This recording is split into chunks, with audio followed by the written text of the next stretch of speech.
اب ہم اسکردو سے گلگت، جگلوٹ اور حمزہ کی جانب نکل چکے ہیں، اور ایک تبدیلی آپ کو شاید محسوس ہو یا نظر آئے، وہ یہ ہے کہ پہلے دریا ہماری رائٹ سائڈ پہ تھا، دریائے سندھ، اب لیفٹ سائڈ پہ ہو گیا ہے، اور سامنے آپ پہاڑ دیکھ رہے ہیں، برف پوش پہاڑ، اور اب سڑک کافی خوبصورت اور نظارے خوبصورت، اور سب سے بڑی بات یہ کہ اب آپ دیکھ سکتے ہیں کہ دریا کا جو پھیلاؤ ہے وہ بھی کم ہو چکا ہے، اور اس کی روانی میں تھوڑی سی، جیسے کہتے ہیں نا تلاطم یا طغیانی تلاطم، یعنی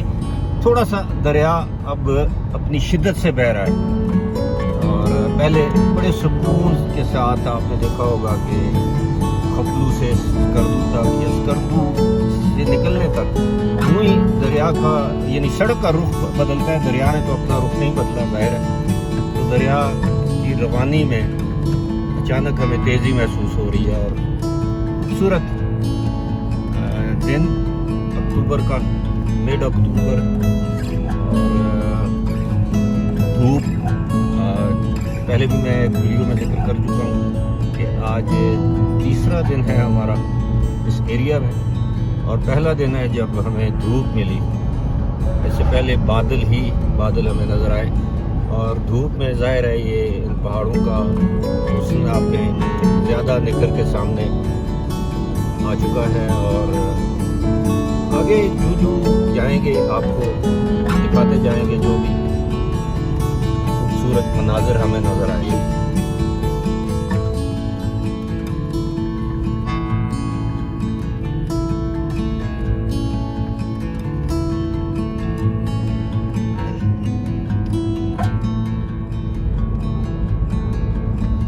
یہ ابھی ہم جگلوٹ روڈ پہ جا رہے ہیں، تقریباً 115 کلومیٹر ابھی دور ہے جگلوٹ، اور اس سے تھوڑا زیادہ گلگت، اور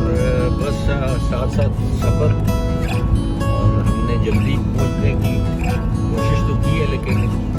شاید وقت پہ اس پوائنٹ پہ نہ پہنچ سکے، راکا پوشی پوائنٹ، لیکن کوشش ضرور ہے کہ خیریت سے وہاں پہ پہنچی۔ اور راستے میں 2-3 جگہوں پہ ہم نے دیکھا ہے کہ ہیوی قسم کی لینڈ سلائڈنگ پہلے بھی کہیں ہوئی ہے، بڑے ہیوی پتھر سڑک پہ آئے ہوئے تھے، اور دوسری بات یہ ہے کہ اس علاقے میں جتنا بھی یہ ناردرن ایریا ہے، یہاں پہ جو بھی سڑکیں بنائی گئی ہیں، سڑکوں کی تعمیر کے دوران درجنوں نہیں بلکہ سینکڑوں جو جوان تھے، انہوں نے اپنی جانوں کے نذرانے پیش کیے ہیں یہ سڑکیں بنانے کے دوران، اور جگہ جگہ ہمیں وہ ان کی یادگاریں دکھائی دیتی ہیں، اور آگے کسی جگہ ہمیں موقع ملا کوئی اس طرح کی یادگار نظر آئی تو آپ کو دکھائیں گے، لیکن فی الحال تو ہم یہ خوبصورت جو اسکردو جگلوٹ روڈ ہے، یہ 2021 میں یہ اس کی تعمیر مکمل ہوئی، اسٹریٹجک پوائنٹ آف ویو سے بھی یہ ایک امپورٹنٹ سڑک ہے، اور جو مقامی لوگ ہیں اسکردو سے گلگت یا حمزہ جانے والے جو لوگ ہیں، اب وہ اس سڑک کو بھی استعمال کر سکتے ہیں، کافی فاصلہ یا جو وقت ہے وہ کم ہوا ہے دونوں اضلاع یا شہروں کے درمیان،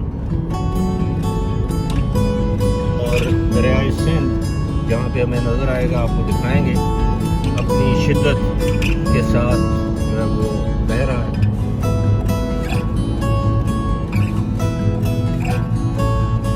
اب ہم ایک مرتبہ پھر جو ہے وہ پہاڑ کے اوپر جا رہے ہیں، یہ دیکھ لیں FWO 104 انجینئرز بٹالین جس نے یہ سڑک تعمیر کی ہے FWO نے، اور پہاڑ پر چڑھنے کے بعد ابھی درمیان میں پہاڑ ہے، دریائے سندھ جو ہے وہ کافی نیچے، اور اس کے بعد ایک مرتبہ پھر ہم دریائے سندھ کے ساتھ ساتھ اپنا سفر جاری رکھیں گے۔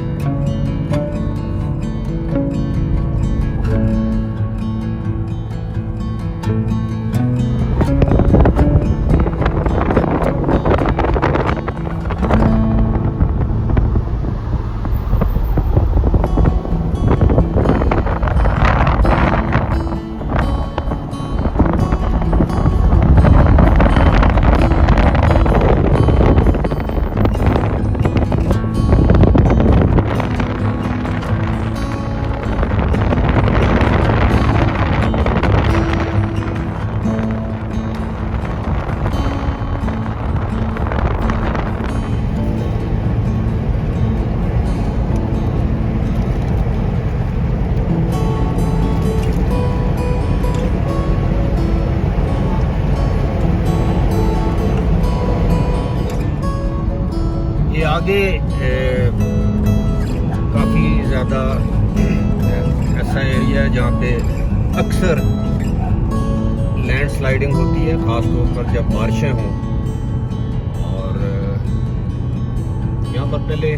کچھ علاقوں میں 3-4 ٹنلز بنانے کا منصوبہ تھا، لیکن ظاہر ہے گورنمنٹ کے پاس شاید اتنے ریسورسز نہیں ہیں، جس وجہ سے یہ ٹنلز نہیں بن سکی. اور بسا اوقات لینڈ سلائیڈنگ جب ہوتی ہے تو 2-3 دنوں تک یہ جو شاہراہ ہے اسکردو جگلوٹ روڈ جسے ہم کہتے ہیں، یہ بند ہو جاتی ہے اور لوگوں کو، مقامی لوگوں کو، سیاحوں کو کافی تکلیف کا سامنا کرنا پڑتا ہے لینڈ سلائیڈنگ کے باعث. اور جب یہاں پر ان علاقوں میں لینڈ سلائیڈنگ ہوتی ہے تو وہ عام مٹی یا ریت والی نہیں ہوتی، بلکہ بڑے بڑے بولڈرز یا جن کو آپ راکس کہیں، بڑے بڑے پتھر سڑک پر آ جاتے ہیں، جن کو ہٹانے میں جس طرح میں نے بتایا کہ دن درکار ہوتے ہیں، گھنٹوں کا کام نہیں ہوتا. یہ ہے جی وہ سلائیڈنگ ایریا جس کا میں ذکر کر رہا تھا. اور دیکھیں سامنے سے ایک کافی بڑا ٹرک آ رہا ہے، اور یہ سڑک جو ہے وہ سلائیڈنگ کے باعث یہ آدھے سے زیادہ گر چکی ہے. اور یہ جو ٹرک ہے یہ چائنا سے سامان لے کر آتے ہیں. یہ جو ٹرکس آ رہے ہیں جی، ان کو ہم راستہ دے رہے ہیں، ظاہر ہے یہ چڑھائی میں، اور یہ جو چائنا سے جو ہماری ٹریڈ ہوتی ہے، یہ چائنا بارڈر سے یہ سامان لے کر، یہ کنٹینر لے کر پاکستان آتے ہیں، یعنی ناردرن ایریا سے ہوتے ہوئے پھر یہ اسلام آباد، کراچی تک یہ جاتے ہیں، یہ ٹرک یا کنٹینرز آپ جو بھی کہہ رہے ہیں. اور یہ پاک چائنا ٹریڈ، اسی لیے اب یہ M1 جو ایک منصوبہ ہے، ML1 ہے، پتہ نہیں کیا، جو ریلوے ٹریک ہے چائنا سے گوادر تک، ہوپ فلی ہماری زندگی میں ہی وہ منصوبہ بھی تکمیل تک پہنچے. یہ میں ابھی آپ کو دکھاؤں گا کہ سڑک کہاں سے، یہ یہاں پہ شکار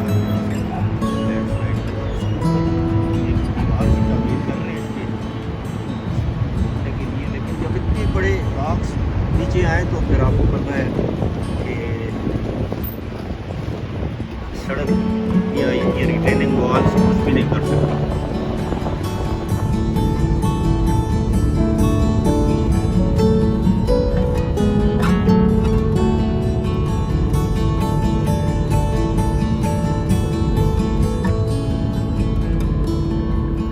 یہ ایک اور لینڈ سلائیڈنگ ایریا، اور پھر ایک ٹرک کو نے کراس کیا. یہ پتھر آپ دیکھ سکتے ہیں، یہ دیکھیں، یہ بڑے بڑے پتھر، یہ کسی وقت بھی یہ نیچے آ سکتے ہیں جب بارش ہو. اس کی اصل وجہ یہ ہے کہ جب یہ، اچھا میں پہلے تو ایک کریکشن کر دوں کہ یہ اس کو کہتے ہیں JSR، جگلوٹ اسکردو روڈ، لیکن چونکہ ہم اسکردو کی جانب سے جگلوٹ جا رہے ہیں تو میں اس کو اسکردو جگلوٹ روڈ کہہ رہا تھا، لیکن اس کا نام جو ہے آفیشیل جگلوٹ اسکردو روڈ ہے. اور یہ لینڈ سلائیڈنگ کی ایک بڑی وجہ یہ بھی ہے کہ جب یہ سڑک اس کی توسیع کی جا رہی تھی، اس کو کھلا کیا جا رہا تھا، تو اس دوران ایک مرتبہ پھر یہاں پر بہت زیادہ بلاسٹنگ کی گئی سڑک بنانے کے لیے. اور اس کے بعد ظاہر ہے یہ پتھر اپنی جگہ سے ہل گئے، اور جب بھی یہ بارش ہوتی ہے یا کوئی زلزلہ ہلکا سا بھی آئے تو پھر یہ پتھر جو ہیں وہ سڑک پر آ جاتے ہیں، جس کو ہم پھر لینڈ سلائیڈنگ ہی کہیں گے. یہ آگے ایک چیک پوسٹ ہے، یہاں پہ شناخت کے لیے روکا جاتا ہے. موسٹلی فارنرز کی رجسٹریشن یہاں پر کروائی جاتی ہے، لیکن عام طور پر جو لوکل جو لوگ ہیں یا جو پاکستانی نیشنلز ہیں ان کو نہیں روکا جاتا. لیکن چونکہ ہمارے ساتھ فارنرز بھی ہیں تو اس لیے